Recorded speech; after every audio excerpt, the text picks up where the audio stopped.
The Israeli army has reported a significant loss of life in the northern Gaza Strip, with 10 more soldiers, including a commander, killed during fighting on Tuesday. This brings the total number of Israeli troops who have died to 115 since the ground operation against Hamas began on October 31st.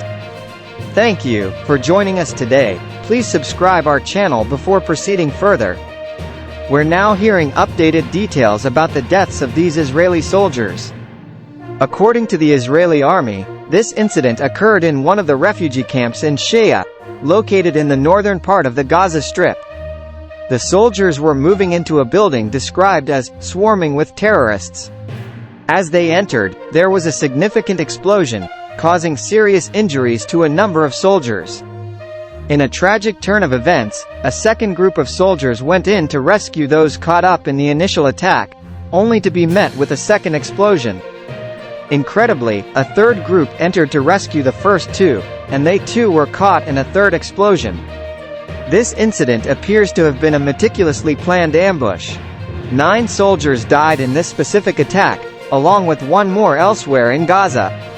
Among those killed was a colonel, the highest-ranking soldier to die in the operation so far.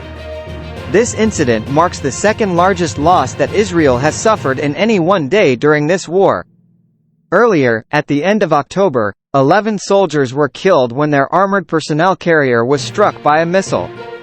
Benny Gantz, a member of Israel's war cabinet and former defense minister, has commented on the situation, stating that Israel is enduring its second war of independence, and is paying a heavy, painful, and difficult price. He emphasized that the death of every soldier is a scar on the state of Israel.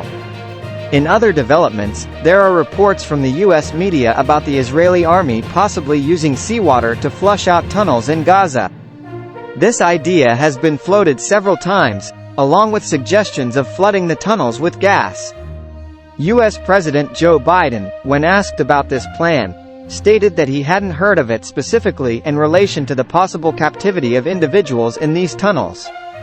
There is a growing concern that if these tunnels are flooded with seawater, it could mix with Gaza's groundwater, making the already scarce portable water supply almost unusable, exacerbating the challenges faced by the people in Gaza in finding enough water to survive.